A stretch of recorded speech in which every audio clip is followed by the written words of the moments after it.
வெயிலை வெறுக்காதீர்கள். வெயில் என்பது இயற்கையின் பெரும் அருட்கொடையாகும். வெயிலின் உஷ்ண சக்தியை கொண்டே உலகம் இயங்குகின்றது. பனிக்காலம், மழைக்காலம், குளிர்காலம் இவைகளை விட வெயில் காலமே மிகவும் சிறந்ததாகும். வெயில் நம் மீது படும்போதுதான் அதன் சக்தியை கிரகித்து நமது எலும்புகள் பலம் பெறுகின்றது. மூட்டு வலி உள்ளவர்களுக்கு வெயில் அருமருந்தாகும். தொற்று நோய் பரவல் கடும் வெயிலின் மூலமாகவே கட்டுப்படுத்தப்படுகின்றது. பல காய்கள் வெயிலினாலேயே பழமாகின்றது. நமது உடலின் இரத்த ஓட்டம் வெயில் காலத்திலேயே அதிக அளவு உடலை சுற்றி வருகின்றது. வெயிலின் சக்தியை கிரகித்தே மரங்கள் வளர்கின்றன. மழைக்காலங்களில் குறைவான வளர்ச்சியையே மரங்கள் பெறுகின்றன. நீர் எந்த அளவுக்கு விவசாயத்திற்கு முக்கியமோ அதே அளவு வெயிலின் உஷ்ண சக்தியும் அவசியமானதாகும்.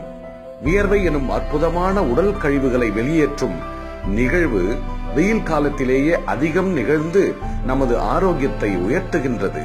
இந்த வியர்வையின் மூலமாக சிறுநீரகங்களின் வேலை பளுவும் குறைந்து சிறுநீரகங்கள் பலம் பெறுவதும் வெயிலினால் தான் நடைபெறுகின்றது. இதை அனுபவிக்காமல் ஏசி ரூம்களில் முடங்கி கிடக்கலாமா? வெயிலை அனுபவியுங்கள். அத்துடன் உங்களது ஆரோக்கியத்தையும் அதிகரித்துக் கொள்ளுங்கள்.